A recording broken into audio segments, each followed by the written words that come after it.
Here we have another real life situation, a very interesting example, and I hope you learn a lot from this one. Now we are depicting a bank account here in this graph. What you need to do is, you need to interpret this situation.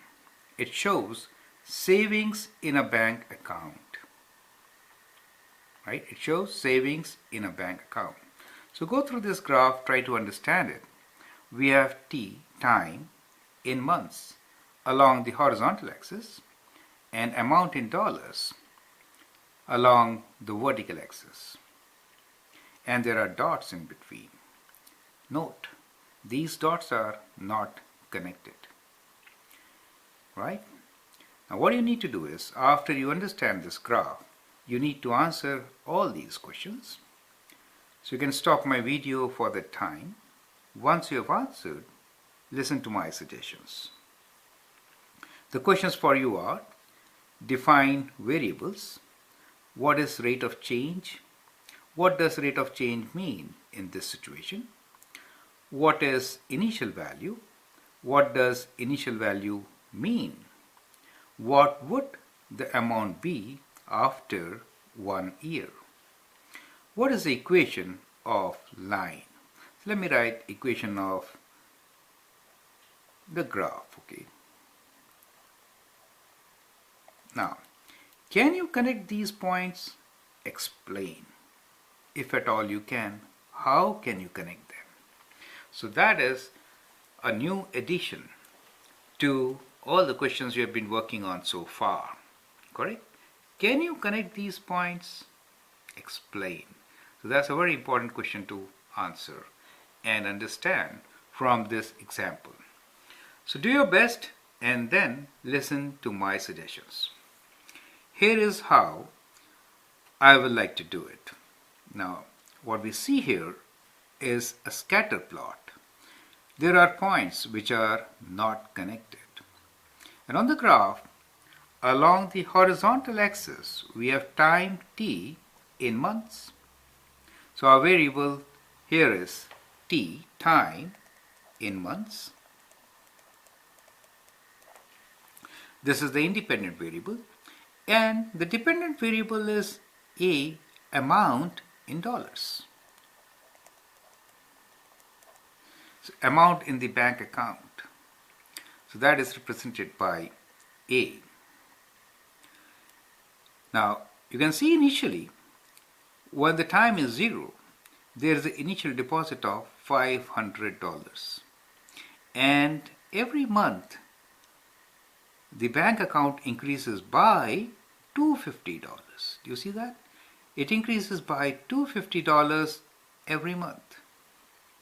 So to explain this situation, we can write our story saying that John has deposited $500 and every month he deposits $250 in that account.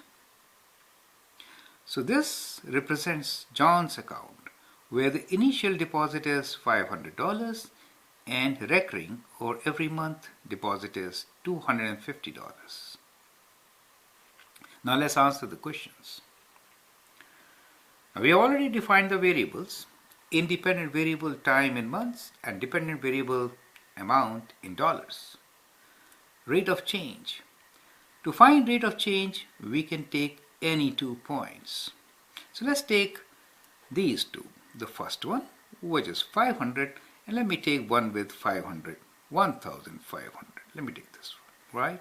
As you know, any 2 points will give us same rate of change. So we have 1500 minus 500 as the vertical change, right? Change in amount. Divided by change in time. Time changes from 0 to 4. So we have 4 minus 0, correct? So that becomes 1000 divided by 4, which is 250. So the rate of change for us is $250 per month, correct? So that is rate of change, $250 per month. Correct? Now this change happened in 4 months. Right? So we have this total change of $1,000 in 4 months. So when you divide 1,000 by 4, you get $250. So it is $250 per month. What does rate of change mean here? Rate of change means that the bank account increases by $250 per month. Why does it increase? In this case, in our story, John is depositing $250 every month at the end of the month. So what is the initial value? Initial value is the initial deposit, which is $500. So the initial value is $500. What does the initial value mean? Initial value means the deposit which was made to create the account. What would the amount be after 1 year? Since it increases by $250 every month and starts from 500, let's say this is starting point, 500 plus $250 every month.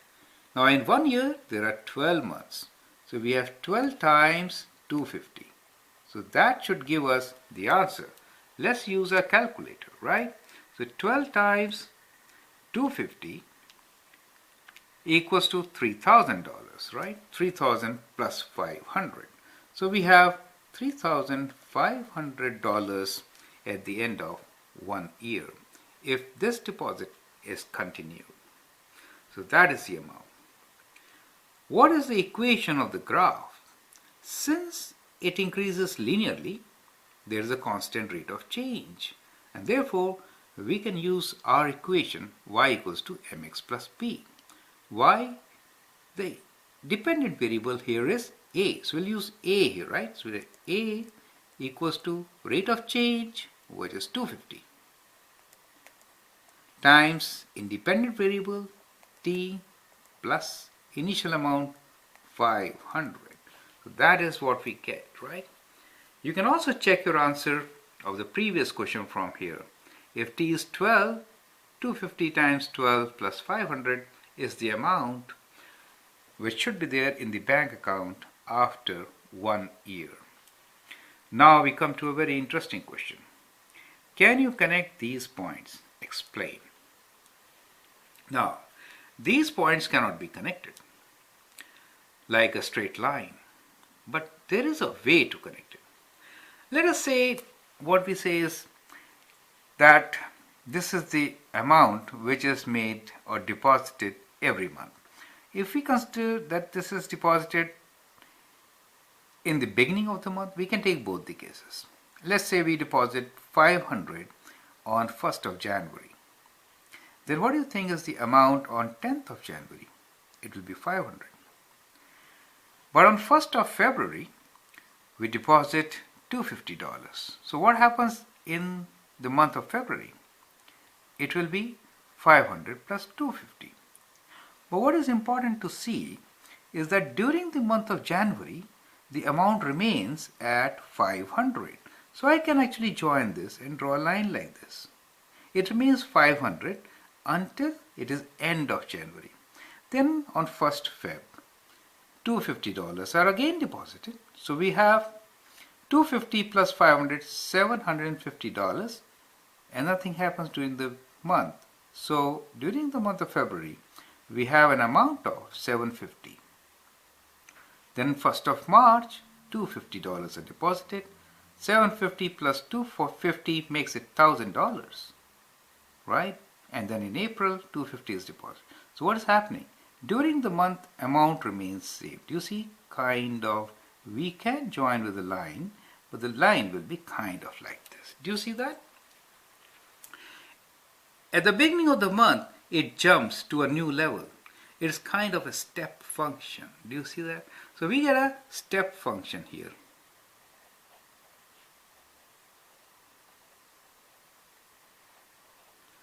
It jumps to the next level every month. Since every month 250 is deposited.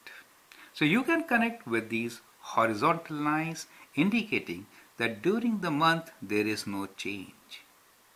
Right? That's also rate of change. It doesn't change during the month. Every month, however, it changes by 250, which is represented by our equation. So that is a very, very important case to consider.